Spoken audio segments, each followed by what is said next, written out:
Well, there's a surprise. You've got second video of the day. This is a tank that's the most famous tank of all during the Second World War. Only over 1,000 were built. It was extremely over-engineered, but it certainly bred a reputation. Most sort of Allied units feared it when it was on the battlefield. What else could it be? I'll turn around and you'll see for the camera for yourself. Yep, it's the Tiger. This one is Ryefield's initial production. I have got a previous initial production, but this is the version that was used at the Battle of Leningrad in 1943. Hence its whitewash winter scheme, which you can see there. Now previously I have built a tank in this version, if you remember, some years ago, which was the old venerable Dragon 63000 tank. This is Ryefield's version. I'm glad I got it again, because unfortunately that firearmour, which was part of the Tiger's 75th anniversary group build, I had to sell on to another buyer because unfortunately I just didn't have the space for it in here.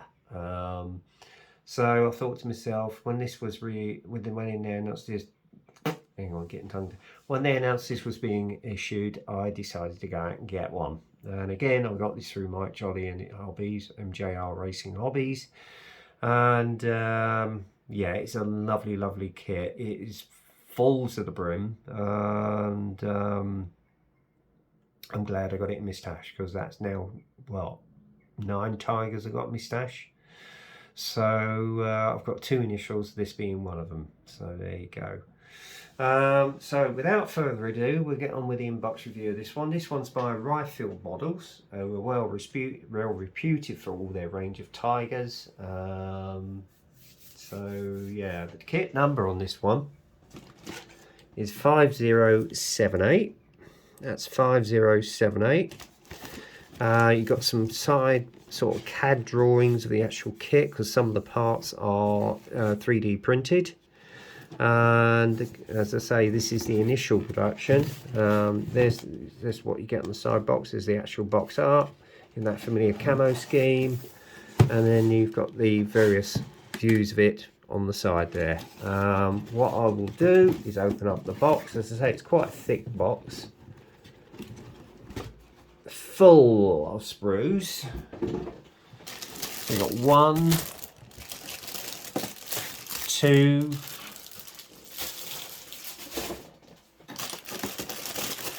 3,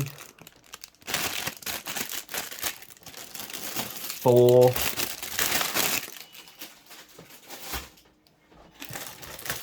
5, 6, 7, 8, 9, 10,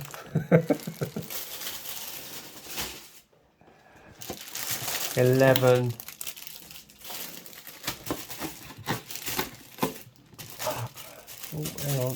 12, 13,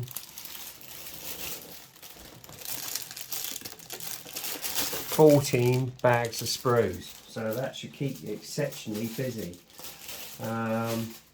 And then obviously the next thing you got is just your 3D printed smoke dispensers.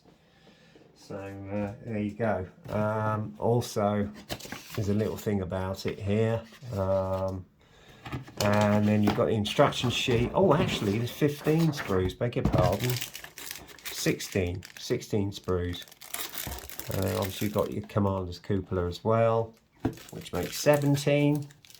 And then obviously you've got your decals and your etched brass, and a little bit of string for your tow ropes, which I'm not going to use because I don't like using string. And there you are, that's your kit. Now the actual instruction sheet comes in pamphlet form, unlike the Tacom kit. of the chieftain, which I've just previously done. This is based on this actual subject is based on the Tiger1 initial production, Absalon 502, Leningrad 1943, which was one of the first actions for the Tiger1, but it didn't prove very successful because a lot of them broke down. So there you go. You open it up, you've got a map of the actual sprue trees, which you can see all there. First process obviously is to fit all the suspension bars in, and then you obviously got the suspension system there, suspension arms in, etc. And then obviously they go in. You've got the part of the main drive for the sprocket, which goes onto the side of the hull, lower hull. The back plate, you fit in the ammunition. Crikey, hang on, sorry, trying to get my facts right. All your ammunition packs onto the back of the back plate, and obviously this is the opening for the actual starter of the engine, as it were, because I used to crank the engine up to start it. And then obviously the back plate goes onto the rear of the hull along with the side plates. Then obviously you've got your tow arms which go on the back plate as well. And then it's the construction of the sprocket and the main drive, which then go onto the lower part of the hull along with your running wheels and your idler wheel. Okay. Once that's done, you then put in more wheels or running gear. Mind you, I won't be doing that until towards the end of the actual process of the construction of the tank. And then obviously you got your spare tracks which go onto the front of the actual hull along with the bar that holds them in. And then it's the assembly of the actual exhaust stacks, etc. And also the jack which goes on. And then obviously you add etched brass to the rear mudguard. Okay. Following on from that, you've actually got the main driver's magnet and vision port, which you fit on a machine gun. God, my mind's gone blank. Patch there, front of the hull, and then obviously onto that you fit the front mud guards. Then that fixes onto the front of the actual vision port, as it were. Now, with the tracks, again, they're 3D printed. No, sorry, they're not 3D printed. They're self-assemble, click-on-click tracks. My brother says they're fantastic, but Mike Cohen hates them with a vengeance. Now, obviously, you've got two options in this initial production, so you've got to check which goes where. So be mindful of that when you're actually building the tank, the kit, as it were. Then obviously it's got an indication where all the holes for the tow ropes, etc. go, as you can see there with the engine covers. Main engine cover is then assembled with the air outlet as well. That goes onto the upper hull along with the tools, etc. and tool clamps, and then obviously you've got the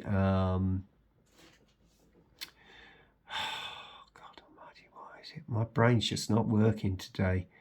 Engine mounts, etc. and the etched brass covers for the grating on the engine outlets. And then obviously it's the assembly of the driver's hatch, which you can see there. And you can have that open or closed, and then the assembly of the headlight, which you can see there with some etched brass which goes on. All your tools, etc. go onto the upper hull, but I tend to do this once I've actually got the upper hull onto the lower hull.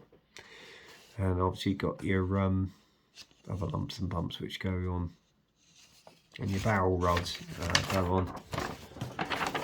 And then obviously the next process is to put the tow ropes on, etc. And then that goes on to the upper hull.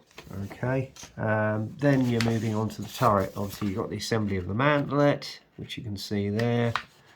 and then the assembly of the one-piece barrel and muzzle brake.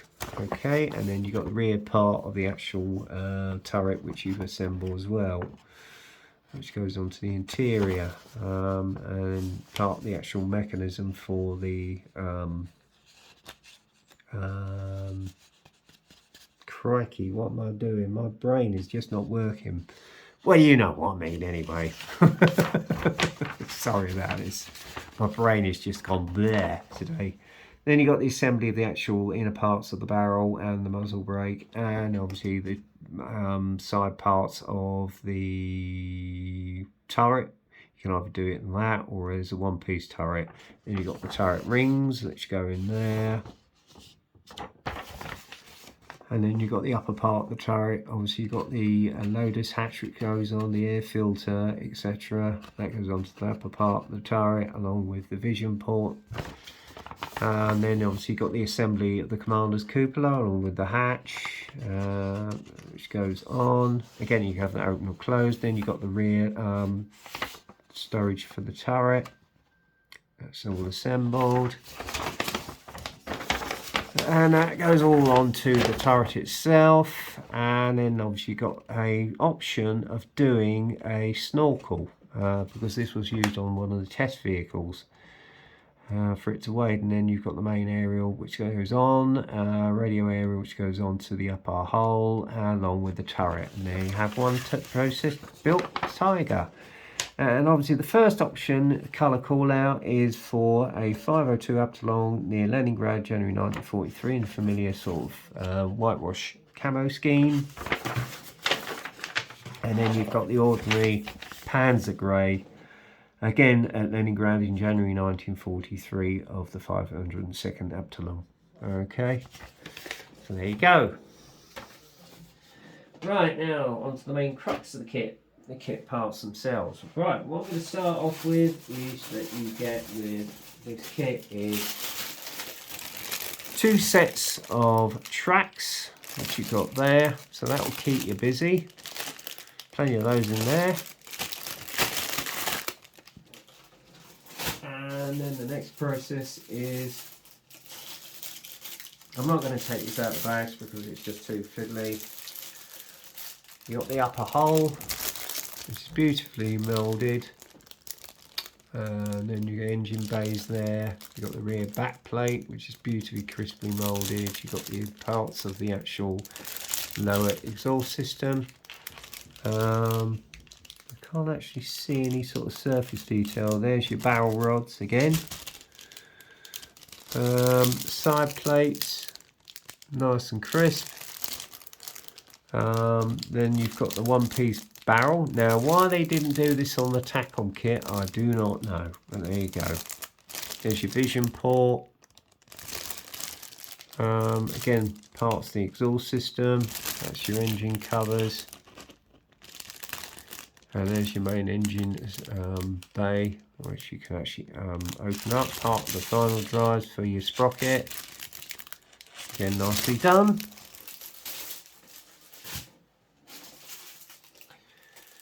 Your grab handles, you go, and obviously you've got your wheel hubs there as well. Nice level of detail on those, beautifully moulded. There you go.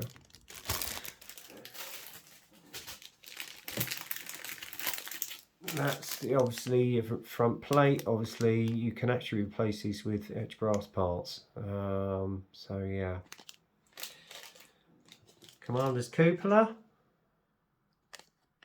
Enough said about that.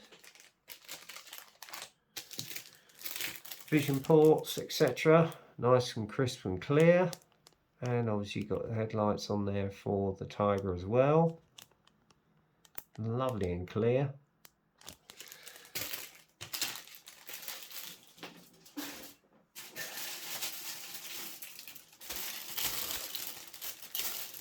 Now, you've got mantlets on there. You've got them for 3 mantlets. Now, obviously, you may have to do some research on this.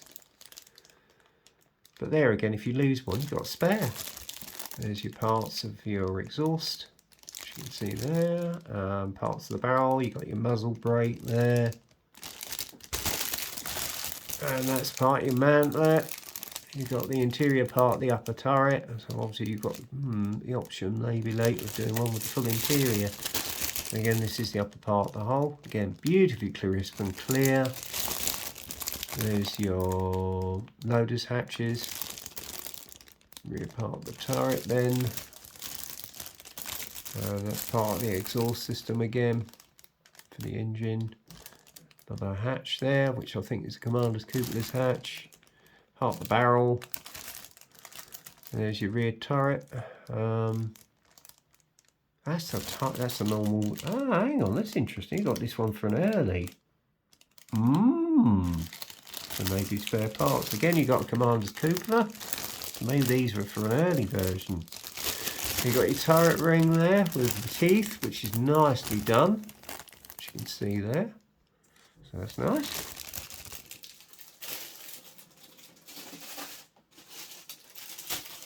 And again, surprisingly, you've got another upper hull. And obviously you've got the vision port, the driver's vision port, and the gunner's port. Rear back plate on this one again. More barrel rods. Tools. There's your FIFO filters. This is for an early version. Interesting. So you could probably use those as spare parts actually. So this may be an extra sprue. Obviously you've got your tow handle there for your tow ropes. You've got some lovely detail of the MG34 there. Nicely done. Again, more hatches for your driver and gunner. Air filter. There's your machine gun. I like the detail on the actual ammunition packs, and you can see the wood grain on that one, beautifully reproduced. That's for your back plate. Again, look at the detail on that. Love the wood grain on that. Superb. So yeah, this is really for an early version. That is surprising. Oh well. Getting very Dragon-esque, aren't they? Then obviously you got the familiar rear turret bin for the initial. And there's your jerry cans, nicely done again. Aerial, as you can see there. Tools, clamps, barrel rods, parts of the actual jack, nicely done. Beautifully crisp detail on that.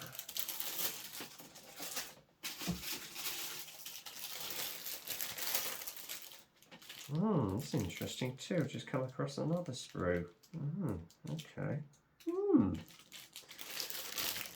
Right, anyway, this is your main running gear. Again, beautifully done, as you can see there. Lovely flight detail, and there you go, there's the familiar sight of the actual initial version of the Tiger1 wheels. So there's plenty of them, so that will be keep you busy. But the thing I would bear in mind is make sure you're putting the reels in all the right places to do your research. Now, interesting, this is an extra sprue. This looks like one for an interior. So yeah, I mean, you've got the interior ring for the turret, you've got the actual base for the interior of the turret. Nice grating detail on this. So I think this is parts for possibly the interior of the turret, which is a bit more than what they've actually got in the instruction sheet. Then there's the MG34 parts. Yeah, this is all internal parts for a interior, full interior by the looks of it. And then obviously you've got your basket for your shells. There's the seat for your commander and loader. Yeah, this is interesting. Okay, and then obviously you've got the assembly of the actual interior parts for the main gun, which you can see there. Nice detail on there, beautifully done. Yeah, nice. Very, very nicely produced. I really like this. Obviously you've got the hatch there for the interior of the actual commander's cupola, or loader as it were. So that's interesting. Right.